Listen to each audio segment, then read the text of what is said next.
Nous venons de terminer une année 2011 plutôt satisfaisante, avec des effets positifs tant en termes de volume que de prix.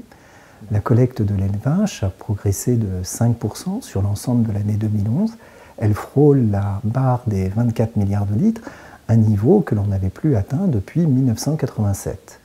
En ce qui concerne le prix du lait à la ferme, la progression est également bien nette, elle est de 9% par rapport à 2010. Pour les 2 premiers mois de l'année 2012, la tendance va rester positive pour le prix du lait en raison de la combinaison de 2 facteurs favorables survenus fin 2011. D'une part, les cours des fromages, du beurre, des poudres de lait sont restés fermes. D'autre part, le prix du lait en Allemagne s'est maintenu à un niveau élevé. Grâce à ces 2 facteurs positifs, le prix du lait à la ferme devrait augmenter de 5 à 6% en janvier 2012, comparativement à janvier 2011, et on s'attend à une progression du même ordre sur le mois de février. Les principaux fournisseurs du marché mondial ont accru leur production en 2011. La croissance est de l'ordre de 2% en Europe, aux États-Unis, en Australie.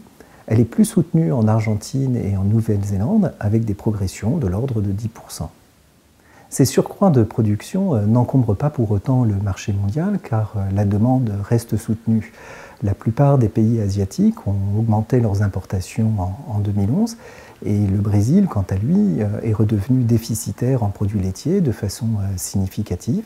Il a importé des volumes assez conséquents de fromage et de poudre de lait entier l'an dernier. Les perspectives pour les semaines à venir sont plutôt favorables pour l'exportation de poudre de lait.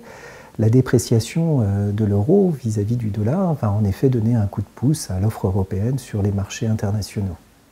Il y a néanmoins quelques ombres au tableau. Les ventes en magasin sur le marché français ne sont pas bien orientées en termes de volume. Exception faite de la crème et des fromages vendus en libre-service, toutes les familles de produits laitiers ont subi des baisses de leur volume de vente sur l'ensemble de l'année 2011. En définitive, l'exportation jouera en 2012, comme ce fut d'ailleurs le cas en 2011, un rôle déterminant sur l'équilibre économique de la filière laitière française.